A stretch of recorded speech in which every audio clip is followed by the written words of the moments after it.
Hi friends, Gonsi here from atop Serenity Hill. I am also the host of a membership called the Creative Playground, and if you're interested in more information about that, check it out below.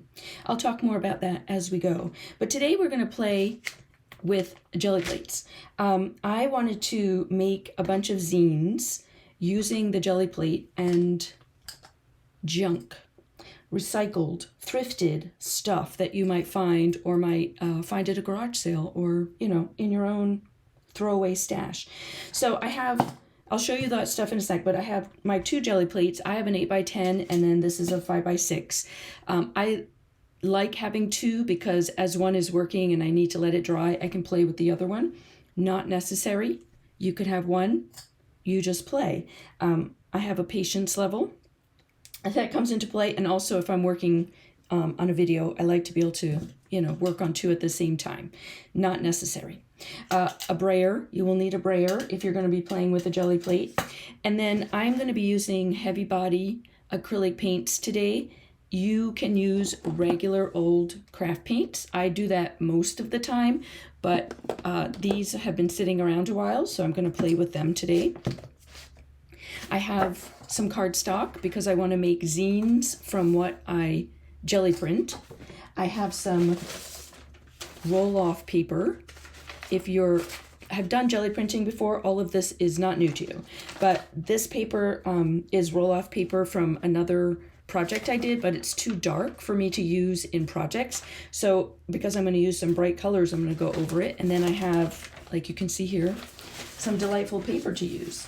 Okay, this is the first thing I'm going to show you as far as what I'm going to use to print with. This is the leftovers of some cuts I did, like on my Cricut, to cut out butterflies. And so I'm going to see how it works as a stencil because it is essentially junk. It's the leftover from that. Then I grabbed some of this. It is a placemat, but it's kind of like the stuff that non-skid stuff, but it has great texture on it. So we'll see how that works. The bottom of an egg cart. Some bubble wrap, of course, y'all. We're jelly printing, we should have some bubble wrap. A plastic container. It has these ridges on it, so figured let's try it. And then this is stuff I found some stuff I found at a thrift store, which was, this pasta holder. Y'all, do you know what this is? It was brand new, just so you know, but it's a kitty litter scoop. You can see where we've used it for other things in the past. Plastic fork. I think this is the side of a berry box, but interesting shaping. Some netting. I've caught myself. Some netting from a package. A motorcycle. I don't know. The wheels move, so why not? These were, this was a set of, kind of like a coaster you put on the bottom of a wine glass, but it has gorgeous patterning in it, so try that. A lid, all got that. A crazy little toy, I don't know, let's try it. A button, and then a cake pan, because why not? They all have interesting shapes and patterns, so we're going to see what we can come up with. So I'm not going to talk through it. Well, I'll talk through the first part because that way if you're new to jelly printing, monoprinting, you'll can get some basics. But we're going to have to put down a layer of paint first, and I can tell you all I want how much paint to put down, and in the end this is something that you have to play with and see. I'll try not to snap all the lids. That would be kind of annoying. It's something that you have to kind of play with. There are artists that I know have a nice formula about like a dime size of paint, and I've tried all the formulas, and honestly for me it becomes just put the paint down and see if there's enough paint down. Usually I don't put down enough paint. I'm one of those people that never put enough paint down. I also never clean my jelly plate. Doesn't matter to me. I love, one of my favorite things is all the pieces that show up at the edge. So I just let it be and see what happens. All right, so I've got some paint down. Let's start with the crazy scoop. And so I'm just going to start making some marks. If they don't make exactly what you want, move on to something else. Okay.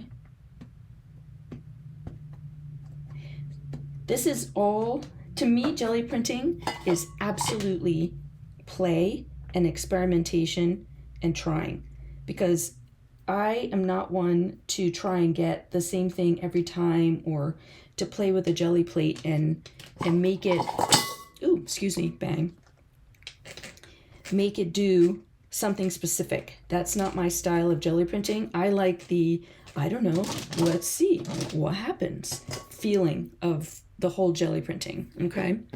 So you do you, and if you want it to be very purposeful, then, you know, absolutely research jelly printing here on YouTube and see if you can get someone to tell you exactly how to get certain effects. If you want to just play, I'm your person. Okay? So this to me would be an experiment. I tried, this does this. I like what the motorcycle did. I like the circles. And now I'm just going to keep playing and layering. I put it to the edge, and I'll keep doing that because I want to cover the whole piece. I don't have a jelly plate big enough for an 8.5 by 11 piece of paper, so I'm going to have to keep moving it around, and I'm okay with that. So I'm going to play. You can watch. You can play along. If you have a jelly plate, pause the video, set yourself up, and let's play together, shall we? Let's go.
Okay, so here are my 6 pieces.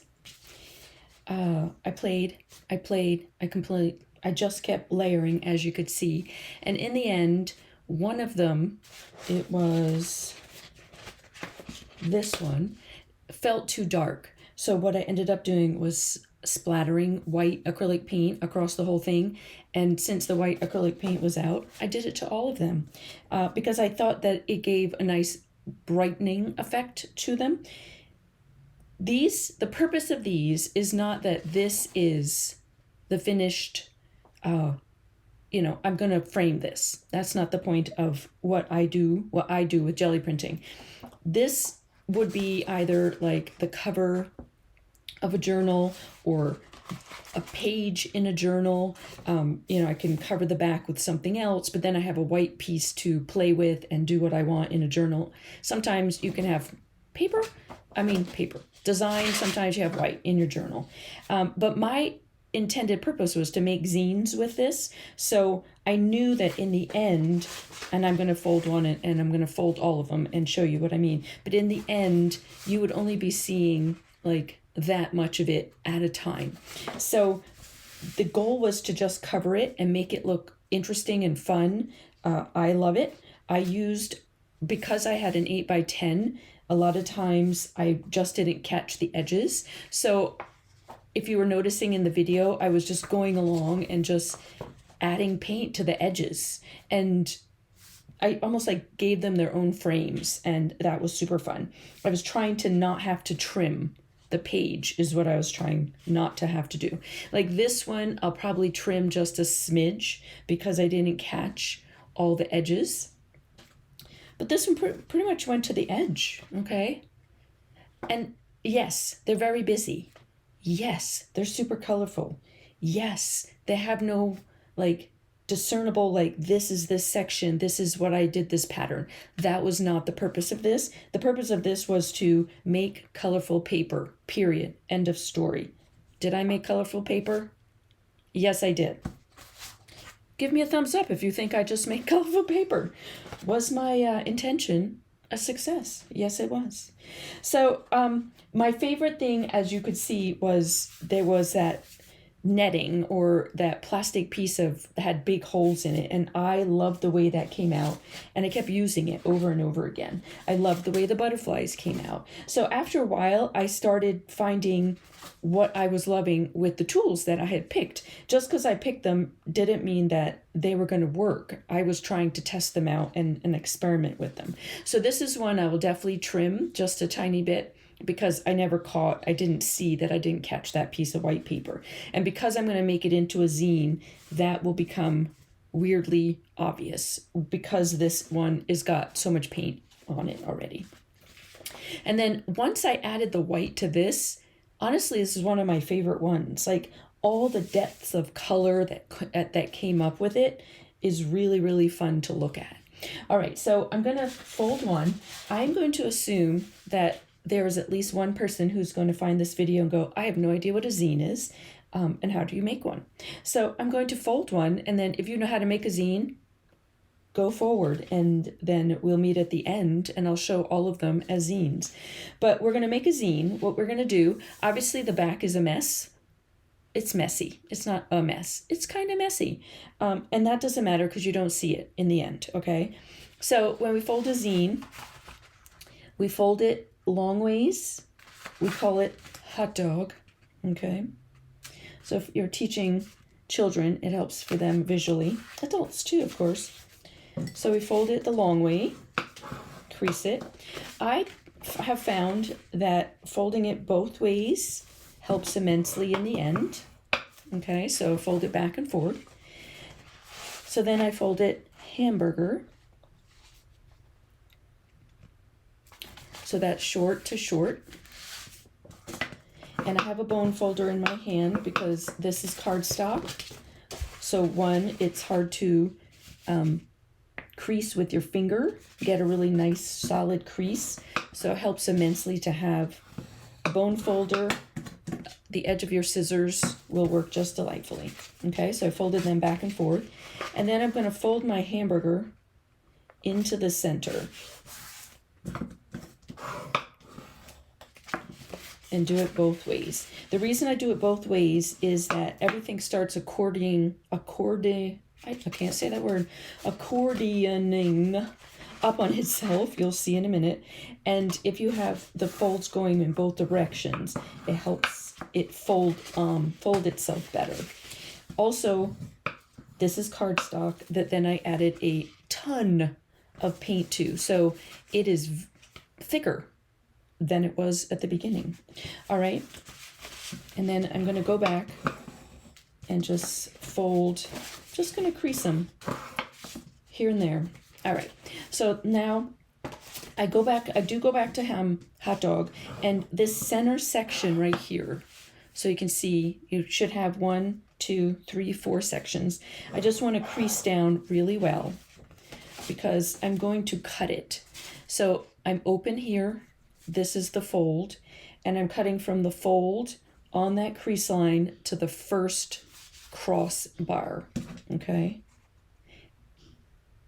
I use scissors. You can cut it with an X-Acto knife and a ruler. You can tear it. You do you.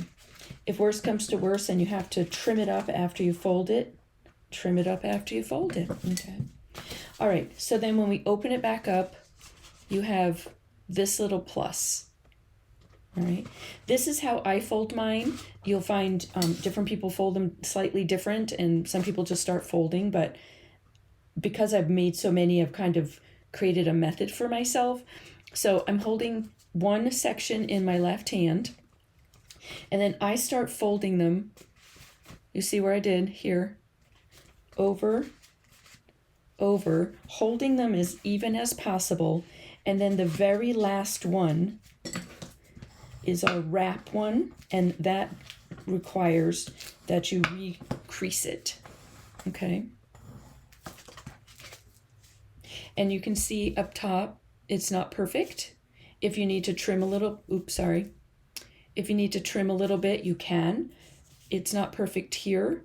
You are folding cardstock in on itself, all right? So it is not going to be perfectly folded. If you are folding printer paper, it makes it a heck of a lot easier to work with. So that's always an option if you wanted to work with that, okay? But now you can see how, oh my gosh, delightful. I feel like this looks a little like, you know, the Bayou, Louisiana. That's just me. There's a tiny piece of paper sitting up here that I didn't catch. Boop. Okay, now you have an art journal that you could, this is the kind of thing you could just add photos to or quotes to. Beautiful, you know, anything. Little bitty collages and call it good. It doesn't even need that much. It's just so beautiful just on its own. But this is why I folded them up, and I'm going to fold all of them to show you how you don't have to worry so much what this looks like. Because in the end, that's what it, you know, that's what it's doing. I'm making sure I folded this. Yeah, there. This is what it looks like. Okay, and you can still see inside. You can always glue them closed if that bothers you. You can glue the base of them here and make pockets. You know, there's a pocket. If you glue the bottom, you have a top pocket. I've done that a million times. So then that way all of this doesn't really matter, okay? That doesn't bother me. If it bothers you, take some acrylic paint and roll it across the back so that the white doesn't show. Put some watercolor on the back so that it blends in, so it doesn't show as white. In the end, that's a personal preference, okay? So I'm gonna fold all of them, and then I'll meet you back here and share what they all look like. All right, so they're all folded. And so you can see,